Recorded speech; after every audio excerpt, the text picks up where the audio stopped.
We had an orchard near the county, a place that felt as timeless as it was vast. The garden, nestled in the middle of a sprawling villa, seemed enormous to me as a child. The villa itself was old, with numerous rooms that were rarely used, but always filled with mystery. Every year, our family would make the journey there to harvest the fruit trees. It became something of a tradition, spending the long days picking fruit under the warm sun with the smell of earth and ripe apples filling the air. But at night, we would return to the comfort of our home, leaving the quiet, empty garden behind.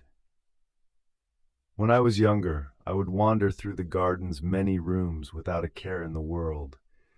I would play among the trees, pretending the orchard was some sort of enchanted forest, my imagination running wild. But I never gave much thought to the house itself. The dark rooms and creaking floorboards were simply the backdrop to my adventures.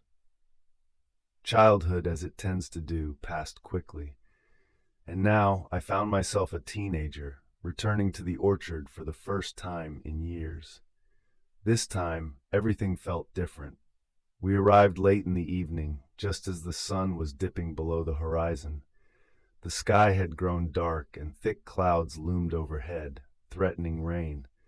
Soon, the first few drops began to fall, pattering gently on the windshield as we parked the car in front of the house. I couldn't help but notice how different the garden looked now, larger, perhaps more foreboding in the fading light. "I'll get the door," I said, stepping out of the car. The rain was cold against my skin, and the air smelled of wet earth. I hurried to the front door, fumbling with the old iron key. Just as I was about to unlock the door, I froze. There was a noise, a soft, indistinct sound coming from inside the house. It was so faint I wasn't sure if I had imagined it. I leaned closer, pressing my ear against the wooden door. The sound was clearer now. Footsteps, maybe? Or something dragging across the floor? For a moment I hesitated, wondering if someone could be inside. But that didn't make any sense. No one had been to the house in weeks. I swallowed hard and unlocked the door. It creaked open slowly, revealing only darkness. The air inside was musty, and the smell of dampness hit me as I stepped inside. I felt around for the light switch by the entrance and flicked it on. The dim lights flickered to life, casting long shadows across the hallway. I looked around, half expecting to see someone standing there. But the house was empty, silent, save for the sound of the rain outside. My heart was still racing, but I told myself it must have been my imagination. Maybe the old house was just settling, or perhaps it was the wind. Still, I couldn't shake the uneasy feeling that something was off. I decided to check the rooms one by one to be sure. I walked down the hall, the wooden floors creaking beneath my feet. Each room I passed was just as I remembered, furnished but abandoned, with dust covering the surfaces and the occasional spider web clinging to the corners. I paused at the last room and pushed the door open. The light from the hallway spilled inside, revealing nothing but an old broom leaning against the wall. I let out a breath I hadn't realized I'd been holding. "Just my imagination," I whispered to myself, closing the door and heading back to the main room. But as I walked back, the house seemed colder than before, as though a chill had settled in. I rubbed my arms and made my way to the heater. The cold was biting, and I could see my breath in the dim light. I reached for the switch and turned it on. The heater rumbled to life, filling the silence with its soft hum. Yet the strange feeling lingered. It was raining heavily outside, and my clothes were completely soaked through. Shivering, I muttered to myself, "I better change before I catch a cold." I quickly found some dry clothes, slipping into them with relief. My family had brought along some canned food, which we opened and ate together for dinner. The warmth of the food helped shake off the cold that clung to us. We were all exhausted from the day's drive and the preparation for tomorrow's fruit picking. After cleaning up, we headed to bed early, hoping to get enough rest for the long day ahead. I slept deeply that night, at least at first. In the middle of the night, I was awoken by the same strange sound I had heard earlier. This time, it felt clearer, almost like a whisper. I lay there, trying to make sense of it. Is someone up? I wondered, thinking maybe one of my family members had gotten out of bed.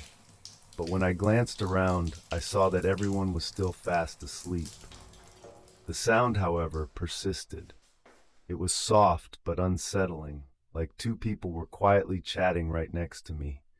My heart started to pound, and curiosity got the better of me. I had to find out where the noise was coming from. I tiptoed through the house, the cold wooden floors creaking under my weight. The whispering grew louder as I moved, but strangely, no matter where I turned, there was no one in sight. The closer I got, the more eerie it felt. The sound seemed to be right beside me, yet the hallway was empty. Suddenly, there was a loud squeak coming from the bathroom at the end of the hall. A jolt of fear shot through me. I hesitated for a moment, my heart racing in my chest. But gathering my courage, I walked toward the bathroom, each step making me more anxious. When I reached the door, I stopped. That's when I saw it. The bathroom door slowly creaking shut, as though someone inside had just pulled it closed. But I hadn't heard anyone go in, and there were no lights on in the bathroom.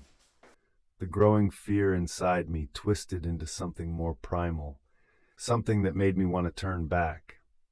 Yet, I couldn't stop myself from reaching for the door.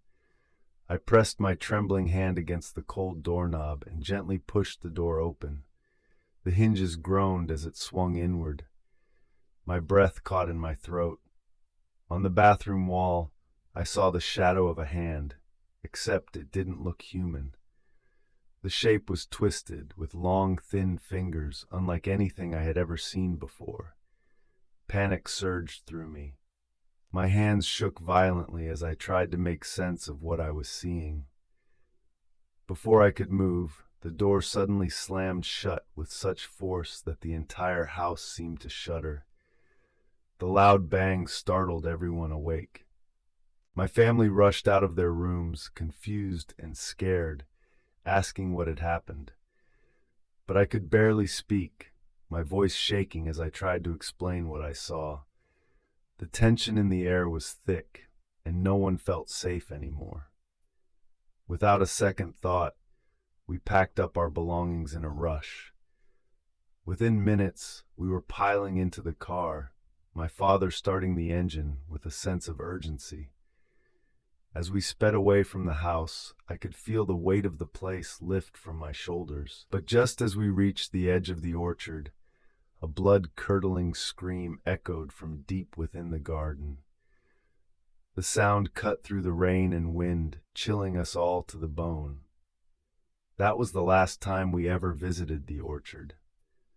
From that night on, my family made a pact. We would never return to that place.